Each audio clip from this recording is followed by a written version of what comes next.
আমার কোনো অসুবিধা নাই, কোনো পেরেশানি নাই। আমার কবরে তো 3 জন মানুষ নামতেছে, হয়তো তারা আমার সঙ্গে থাকবে, এটা কিন্তু মাইয়াতের ধারণা।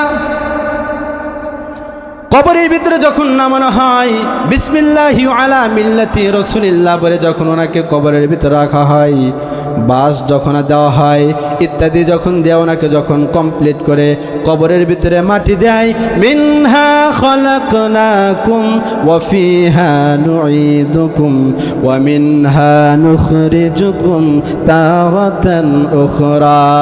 ঠিক কিনা? এই দোয়া পড়ে পড়ে যখন আমরা তাকে কবরের ভিতরে নামাইয়া দেই, আল্লাহর বান্দা তারপরে অন্তরের ভিতরে ভয় হয় না।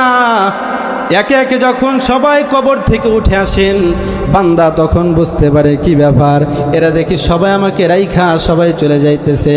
তখন ওই বান্দা বোঝে আমার বোঝার আর বাকি নাই, এরা আমাকে চিরজীবনের জন্য এখানে রেখে যাইতেছে। কবরে যখন কমপ্লিট হয়ে যায়, হওয়ার পর 40 কদম যখন মানুষ আগাইয়া যায়, আল্লাহর বান্দা কবরের ভিতরে জীবিত।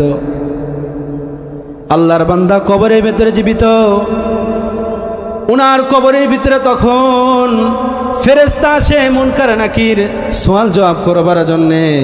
বন্ধুরা আমার কিতাবের ভিতরে আসছেন, তারা 2 জন এমন ফেরেশতা, তাদের চোখগুলো হবে নীল কালারের, শরীরের আকৃতি বিশাল।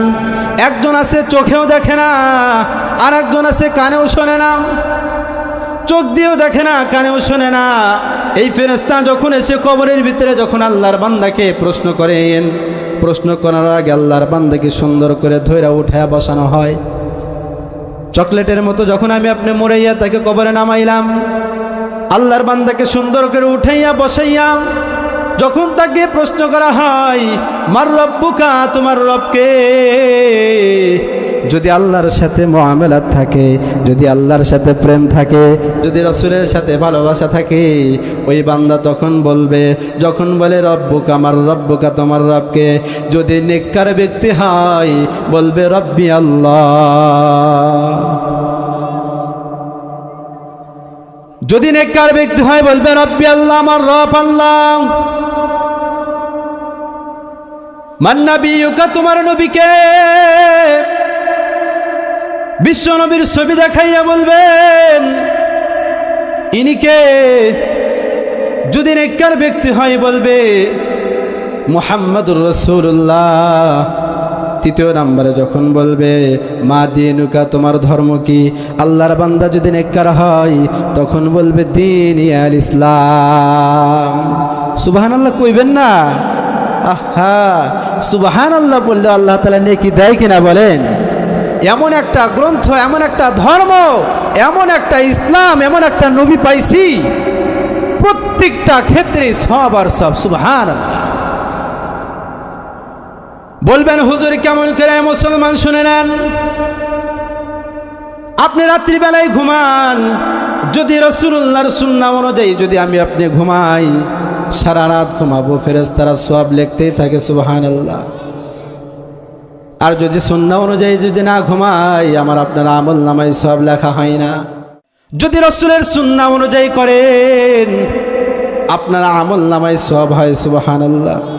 বিশ্বনবী আমার বলেন, ও আমার উম্মতেরা, তোমরা জানো, তোমরা শুনে নাও, আমি যখন মেরাজে গিয়েছিলাম, আমি দেখেছি কবরের ভিতরে, জাহান্নামের ভিতরে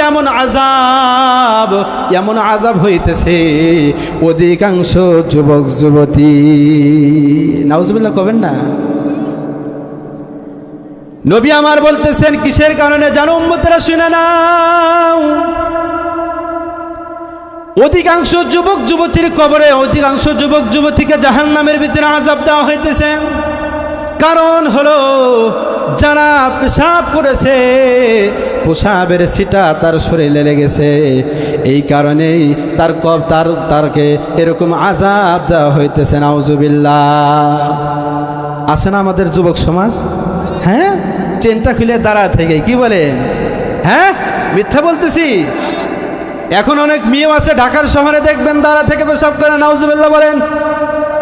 মডার্ন যুগের মডার্ন মেয়ে, বাবা মার শিক্ষা নাই, ওই মেয়ের কোনো দোষ নাই, দোষ হলো ওর বাবা আর ওর মা, ঠিক কিনা? যদি ছোট থেকে যদি ওকে শাসন করতো তাহলে এরকম হইতো না। নবী আমার বলেন অধিকাংশ মানুষের কবরে আযাব হবে, জাহান্নামের ভিতরে আযাব হবে প্রসাবের কারণে, প্রসাবের ছিটা তার শরীরে লাগার কারণে। এই জন্য যখন আমি আপনি ইস্তেঞ্জা করতে বসবো, খুবই সাবধানতার সাথে ইস্তেঞ্জার ছিটা যেন আমার আপনার শরীরে না লাগে। পারবো তো ইনশাল্লাহ? পারবেন তো ইনশাল্লাহ? বন্ধু, আমি যেই কথা বলতেছিলাম, ফেরেশতা যখন আপনাকে কবরের ভিতরে এসে জিজ্ঞাসা করবে বান্দা, ওই বান্দা যখন সঠিক জবাব